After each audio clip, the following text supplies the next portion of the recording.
That was when John went to school. Right. But I don't know who lived in it just prior to us, no. And then I think the old people died, and it was a bigger house, you see, than ours, his was. So they moved in there and rented ours. I have a memory of one of the villagers commenting when you were going to Malta. Yeah. Do you remember what she said? Yeah, that was Barbara. I crossed her at Barbara. Don't know her other name. Lived across and on Anthill Road, little sort of, and the old lady there, I think it was his mother. She had her bed across the window, and I think she was absolutely bedridden, you know. And she said, would I go in, and she'd see me go by so often with the children and things, and would I go in and say goodbye to her? No, I went in. She said, oh, I daresn't take those dear children over the water. She said, I daresn't. I said, well, I'm sorry, but I've got to go. Dear old soul. Oh, dear, oh, dear. Oh, yes, they were all horrified. That was great excitement, that was. Was there? Yeah. Did they give you a send-off or anything? No, they all wished us well and things like that, you know,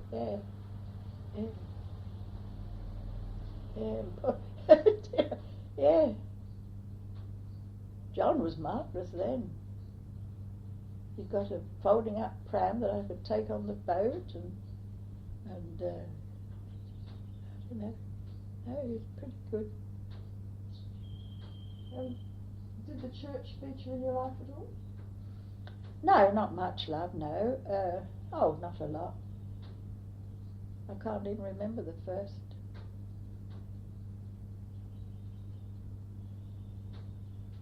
There must have. You were christened then, so was Jean.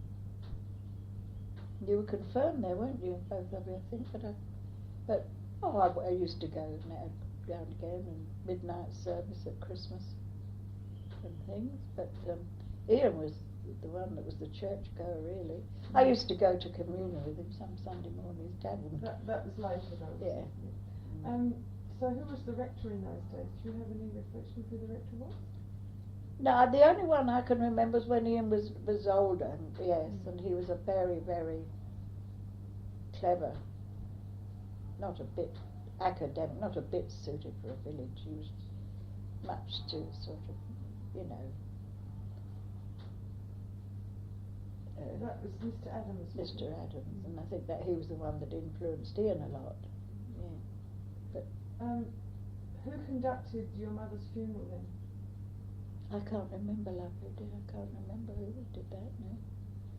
I can remember a funeral, but I can't remember who conducted it now.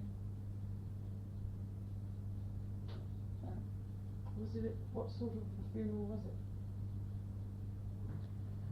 Well, it was in January, which was, you know, it was cold and pretty miserable, and it was, you know, horrible funeral. And her brother, Andy, came down. Andy came, and her brother came, and Auntie Ada came. But no, it was all a horrible blur, really.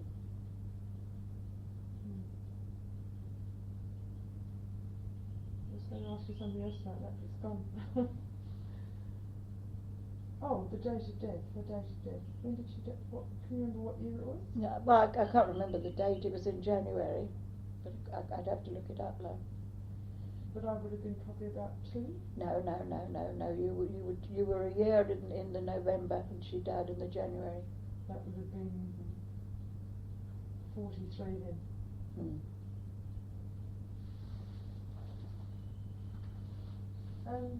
Just one trivial little thing that I meant to ask you last time. Who was in charge of the finances in the house? Sorry, did Dad pay the bills? Yeah. He did. Yeah. Did you have an account? I didn't have, no, no, the Air Force paid into, paid in, so yes, we had an account because the Air Force paid it into your bank. Was it a joint But account or your yeah, we had a joint account, but he used to give me my housekeeping of what I wanted every week, So was it a set amount? No, not always, no, if you wanted something extra or something had to be paid, then I got that to pay. And what about personal items for yourself? Oh, well, I just had to sort of say, want a new pair of shoes. After about 6 weeks you might get the money. Was it hard to get money out of? No, he was very, very annoying, your father. He was extremely annoying because you'd be going into Bedford or something, perhaps with him, or even into Hampton or something, and you'd look into a dress and say, oh, that's a nice dress, or that's a nice pair of shoes. And he'd say, well, do you want them, you see? And I knew damn well that there were things that you kids wanted, and things for the home and that sort of thing, but so very, I used to say, oh, no, don't think we can afford it. But a silly old fool would have gone in and, very annoying. No. Would you say he was a good manager with money? Your dad? Oh yeah, he wasn't too bad. Yeah. I was the mean one. He wasn't mean. I was the mean one. Why were you mean? I suppose I've been brought up to I mean, I never had anything in the way of wealth or anything, we were quite poverty stricken, so I suppose that's how I sort of felt I accumulated a few pounds, So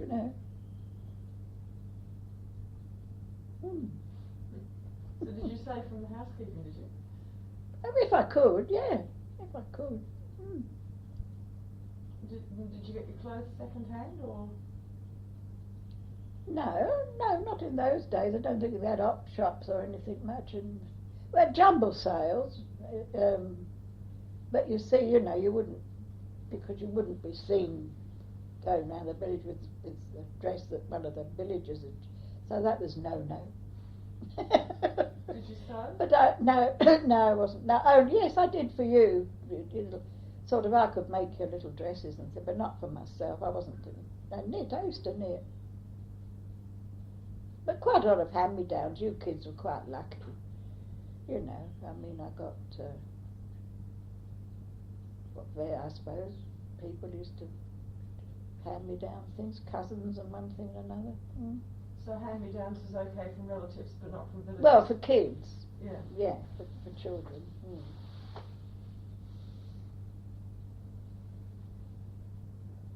I might just turn the tape over before we start the next bit.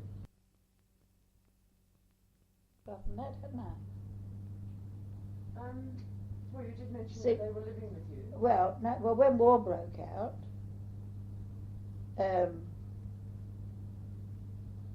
they were living in London, and we moved down to number 25. That was 1939, so 1940 this would be. The bombs got quite bad in London. My mother was very nervous, and so we couldn't really have both of them. I mean, it was, Malden was quite a small sort of house, really, and but we would have done. But anyway, I went round the village and I went up to Chapel Path, where we rented a little cottage up there, and I knew the man, Mr. Robinson, that had a big house further. He was the owner of it, and I thought, well, he might know or a cottage, might be there. So I went to see him, and we'd rented that cottage, that end one, then there was the Chapmans in the middle, and there was this end one, which only had an up and a down. just up and down, 2 rooms. And that was empty, and it'd been empty for quite a long while. And he said, your parents can have that if they want it, for 7 and 6 or whatever it was, you see. So, and there was no facilities for cooking or anything much. There was a fire, a grate, with oven, you know, the old-fashioned grate thing. And terribly low ceiling upstairs in the bedroom, you know, and really, but so I took it for them. I did it and they lived there for quite a while, and you know, they made themselves quite comfy there. And Dad had the garden, my father, and he used to potter about the garden and things. That's before he got the job in the ordnance factory. What did they do about cooking then? Well, they got a sort of a little electric sort of thing, you know, and then they used to put the fire on and cook stews on top. They managed, the 2 of them, and I used to do a few cakes and perhaps 1 or 2 tarts, and you know, and help them out like that. So they were up there for quite a while, and then Dad went abroad, you see, and I was expecting you when I realised I was expecting you. So they came down and lived with me. Had your mother retired from the post office by this stage then? Well, you know, she worked. She hadn't retired, but she worked for Mr. Horrell. You know, with Horrell's. There's a post office there, and she went there, not every day, but she relieved sort of 2 or 3 times a week. She earned a little bit of money, and of course she got to know everybody's business in the village, which pleased her at no end. Because she was a far more sociable person than I was, my mother. Yeah. So do you think they liked village life after the city? I don't think they would. I don't know. My mother was she was never very happy far from London, you know, but she was old lady then, really, and I think they were so happy to get somewhere out of the bombs. Where did the piano go? That came. To the little cottage, or? Oh yes, well I was very, very cross about the piano, but there you are. It was Ada. I left it, you know, there, my mother's piano, when we went to Malta, because Ada came and stayed with, you know, and you see, she was a very forceful person, was Ada, and my father wasn't. And he wrote and said that Ada, the piano was never played, and you know, and it didn't do it any good not to be played and things. And it persuaded him to sell it, and he bought me a gold watch with the money. I don't know what happened to the watch. I think the gold. I was very, very cross. I mean, you know. Did you want to keep it for sentimental reasons? Well, I would have. I don't know what but I didn't want it to go like that. I wasn't even given a chance to think about it, you know. See, she took it, you know, she was a very forceful lady. She persuaded him it was the right thing to do. Did you express your disappointment? Well, I did to Dad, I did. You know, but I mean, what could you do? It was gone. I don't want to upset him too much. Well, let's talk about Heather. Oh no. So it was a planned pregnancy. Yeah, extraordinary, isn't it? What made you decide to have another baby? I don't know, it must have been mental, dear. Completely mental. But somehow I did. And was Dad happy about having another baby? Not really. He didn't. No, not altogether. But you know, he went along with it in the end. Why wasn't he? Well, I mean, there was a war on, love and things, and I think it was the last thing he thought I'd go in for, you know. So why did you? I don't know, love. I was just determined to. I was an only child, and I was determined not to have an only child, I think. And I thought, well, you know, if Dad's going abroad, which we knew he would have to go sometime, if the war lasted and things, or he might get killed or anything. So What made you so determined not to have an only child? You had had. Well, I think that I would have liked sisters or brothers, love, yes. I don't agree with only children. No. And did you fall pregnant quickly? Yeah. Oh, yes, yeah. As they used to say, I was the sort of person who only had to see a pair of trousers over the bed rail.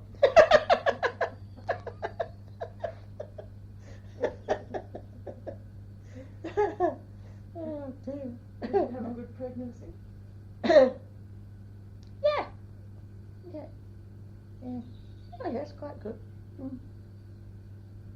And tell me about the confinement. Oh, well, I had the district nurse, you see, and she used to come in every month and examine me, you know, keep an eye on me. And then the big, you know, the main bedroom with the double bed,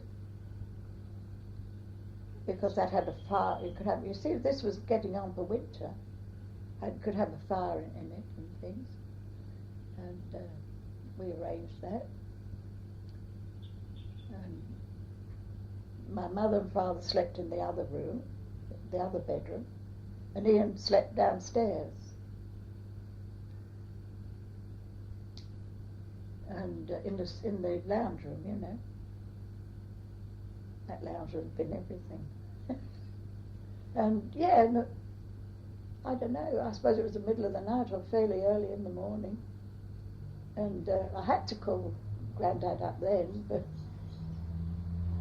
I didn't when Jean was born, but I did then. He had my mother to give him strength.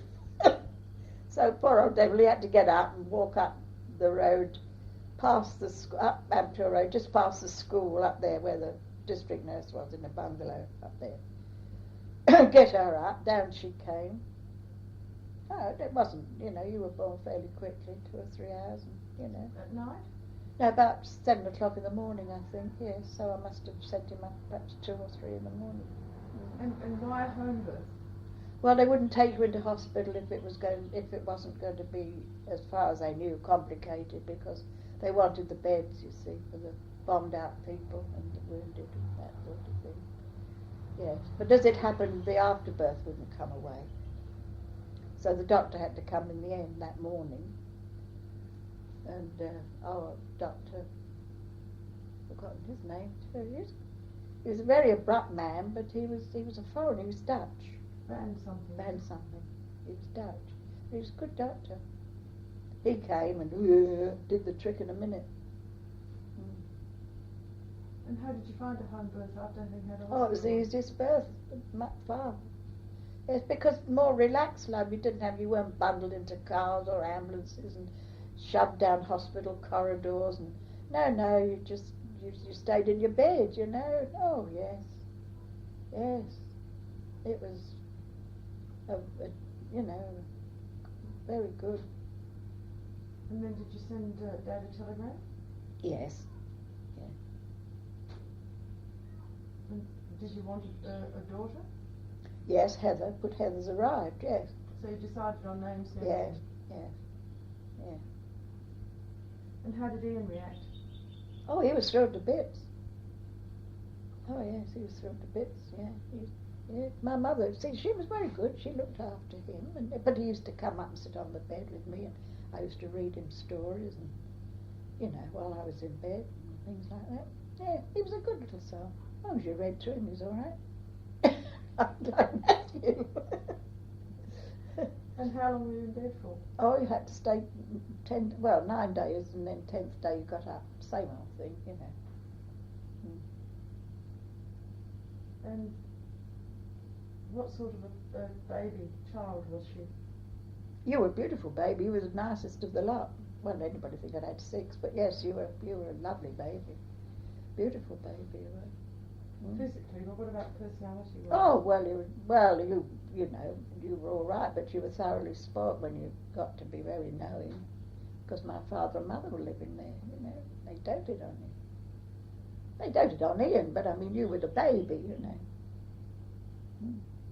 If one wasn't nursing you, the other one was, you know, or pushing you in the pram, or or doing something to you, you know. Yeah. Tell me about Ian starting school. Yeah, well, he had to go to the village school at 5 years old. He was there a couple, yeah, he was 7 when we went to Malta, so he was there a couple of years. After he'd settled down, he did very well. He was the star turn because, I mean, you know, he was a teacher's favourite because some of the others couldn't even speak the Queen's English. And he could read, you know, pretty well read, Ian could. And he could count. Was he looking forward to going to school? Yeah, yes, yeah. He had a bit of trouble with bullies, you know, they used to bully him, pull his leg, and because he was different, you know, and things. But he got over that. Did he make lots of friends? No, he never made a lot of friends, Ian, never. He always used to seem to have one friend, you know. You remember David Copperfield was one friend. Copperwheat, yes, and David Taylor was another. Because he'd already played with him, but David had been to school. He was about a couple of years older than Ian, so he helped him with the school bit too, because they used to go along together and things like that. But he always seemed to have one friend, Ian. And did he take himself to school, or did you take him? Well, yes, I used to sort of go along with him at first. And I used to see him across the road, and then once he was across that main road, he was all right, you see. And yes, he used to take you to meet him, because it was a walk. I used to have to take him. But after a while, he didn't want that, because they said to him, "Oh, you're a baby, your mum has to come and meet you," you know. So we had to stop that. You hated that. You created for ages about that. So was that upset? Well, yeah, lay on the wash house floor, kick and scream, "I want to meet Ian, I want to meet Ian, I want to meet Ian." But I used to take a little way along, you know, sort of a little way along. And did you have any problems with the school, or were you pleased with it? The school? I don't know, but no, he got on fairly well. He was a bright kid, Ian, he seemed to... Oh, the knits, yes.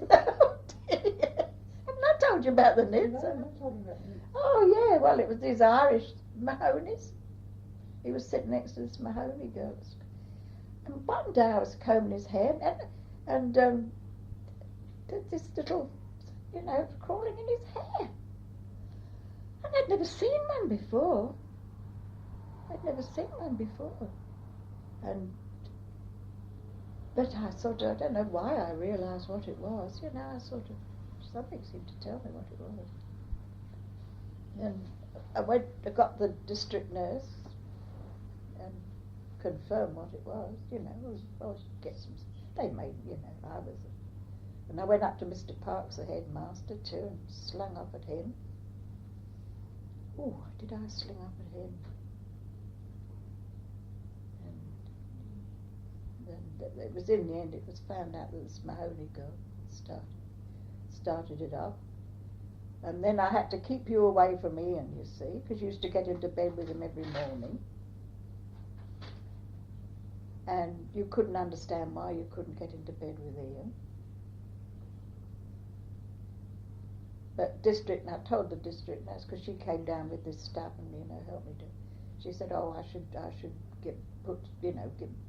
give her the same treatment, and then, you know, if she won't probably catch anything, and if she does, this is, you know." So she said I shouldn't stop them from being, you know, pally to one another and that. So I just let you get on with it, and you didn't catch them. You didn't, no. But my head had to be looked into too. God, was I blaming? Did he pick up anything else? No, only like, I think he had German measles, but then that would have gone, you know, that's childish complaints, love. And did he come straight home after school? Yeah, usually, but not all, yeah, but when he hadn't, yes, one day he didn't. What happened then? And I thought, oh, he's pretty, now what's he doing? And he came sauntering up the garden path, and I said, "You know, you naughty boy, I told you to come straight home from school, what have you been doing?" He said, I've been sitting on the bloody grass. Ooh, dear. I thought it was the end of the world. Why? Because he swore? Yeah. I mean, I know they, I was horrified when I went to that. I mean, I'd never heard it in my life. My father never swore. I'd never heard, I mean, I knew there was blood, you'd read it in books, but I'd never heard it in my life. And you come to this village, and they all say it. Every other word is bloody. Bloody cold, bloody weather, bloody rain, bloody everything, you know. And of course he picked it up, didn't he? And I said, oh, you better, don't say it. Why not? So-and-so says it, and yeah. So how do you explain that then? Well, I said, we don't say it, I don't think he said it again. I can't ever remember him. He might have done it quietly to himself, but he never said it to me again. No. But you can, it's only natural a child should pick it up, isn't it? No, I thought myself very superior to all these people, I did. Oh yes, I've had a bit of an education. I've come from a big city, so I know it all, Oh dear. And you're young, you're daft, don't you?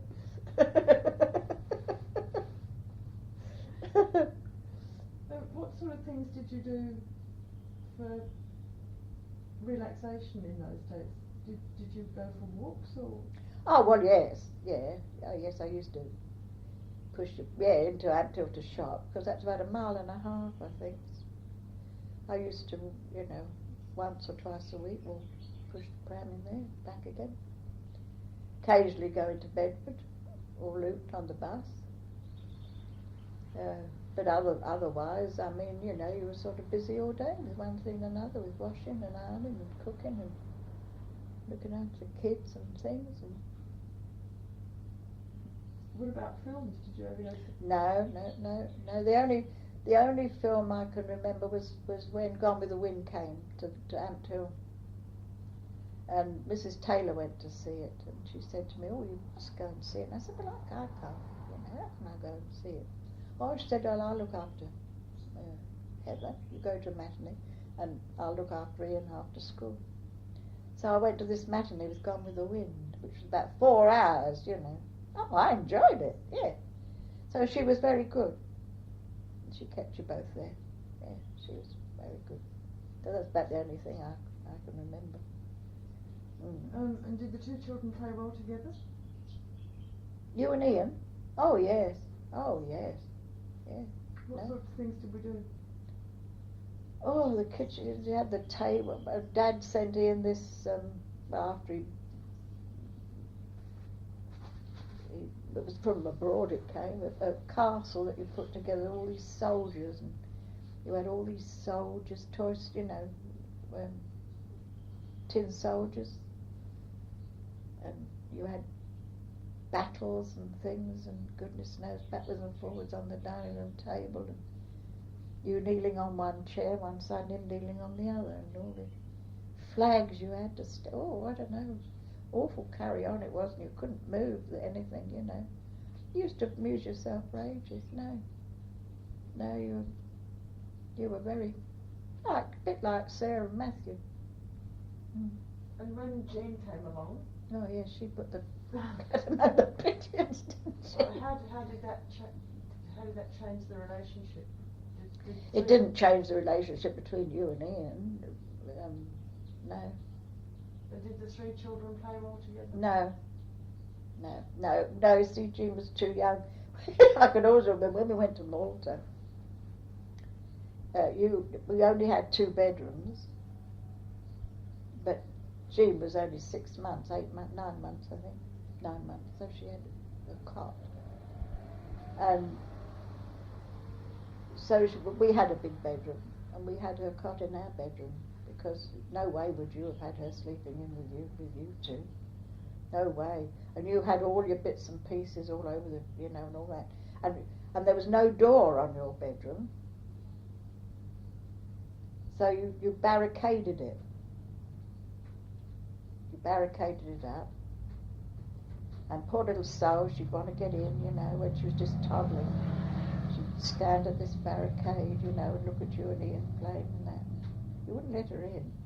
Well, no, because she'd mess up your game or whatever you've got going for you, all over the floor, everywhere, whatever it was. Oh no, you barricaded her out. So did you do anything to I couldn't, no, because I mean, no, I took her away and amused her and you know, no, you wouldn't have been fair, like really. I mean, she would have created havoc, little soul toddling round. She was 4 years younger than you see, makes a lot, too long. So she wasn't allowed in there, I can tell you.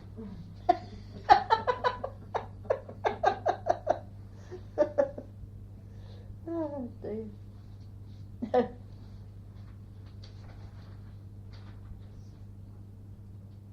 see you now. I can just see you now. It's amazing. So you were born in the November 41, and Dad must have gone abroad. Well, probably about the July or the August or some time like that, see. And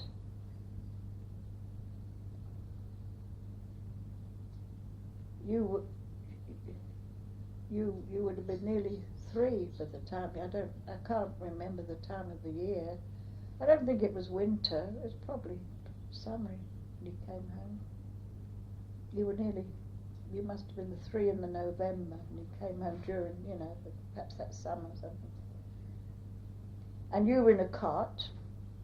You and Ian slept in the big bedroom, and I had the little room then. And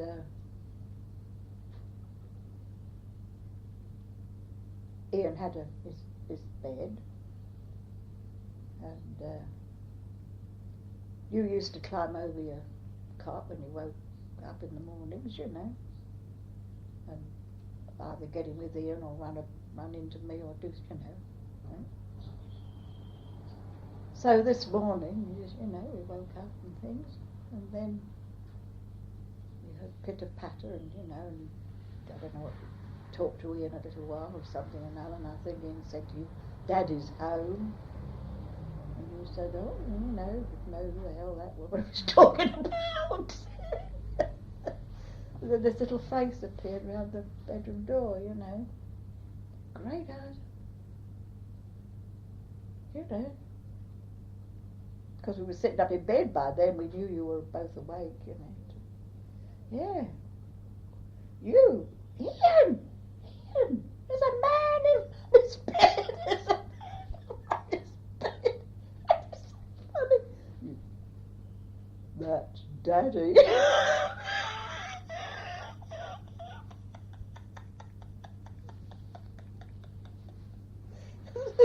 Oh, great disruption to the routine, you know, which of course he hated, old Ian. And how did I take to Daddy after not? Oh yes, that was you. Yeah, once you got used to it, you were all right. Yeah. And had you talked to me about Oh, Daddy, so yeah, I knew that there was a... Yeah. And you know, But it was a great shock to you, love. I don't think you expected to see Daddy in Mummy's bed, you know. I don't know what you expected, but it just happened. If he'd come in the daytime, say he'd arrived home in the morning, then you would have had all day, and it would, you know. But you see, it was late at night when he came, when he got home, and Ian, we did bring Ian down, but he was sort of half asleep, and he didn't really know what was happening. But I mean, we didn't wake you up. I mean, it would have been unkind, and you wouldn't have, you know, known anyway. So it was a bit of a shock to you, I suppose. It must have been a huge thrill for you, though, to have him home after all that length of time. Yeah, marvellous. Twice he did that on me, didn't he? Did what on you? Did what on you? Came home, left me pregnant. But you did want to be pregnant. Oh, yes, yeah.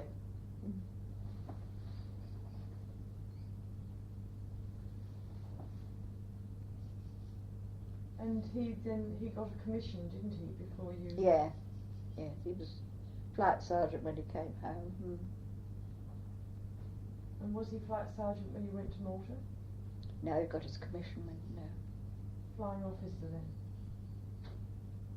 Yes, and then flight lieutenant. Mm. Mm.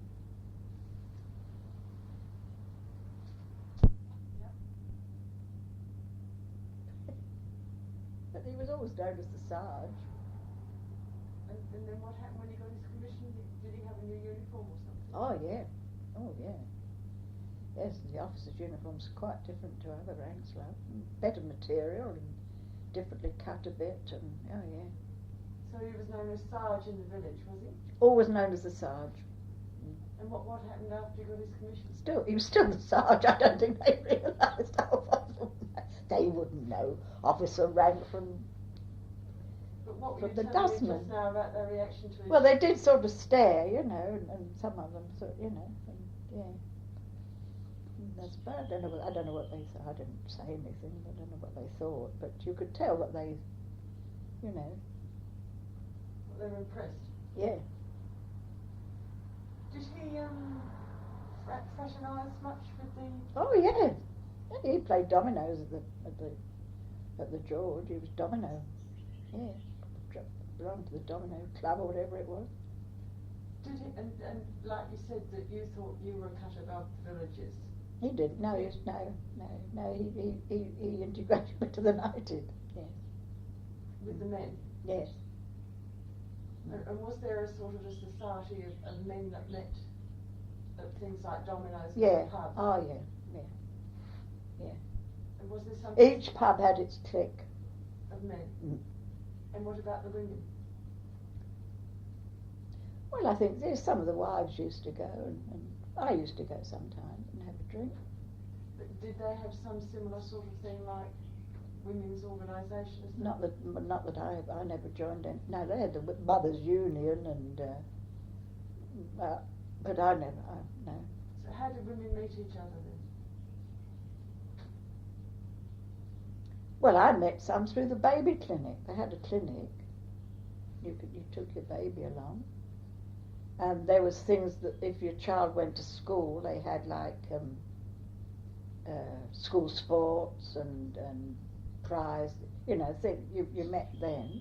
But I don't think there was any organised thing for women. No, I don't think so. Not that I know. Well, Mothers' Union, I suppose, and things. But And that was run by the church? I suppose.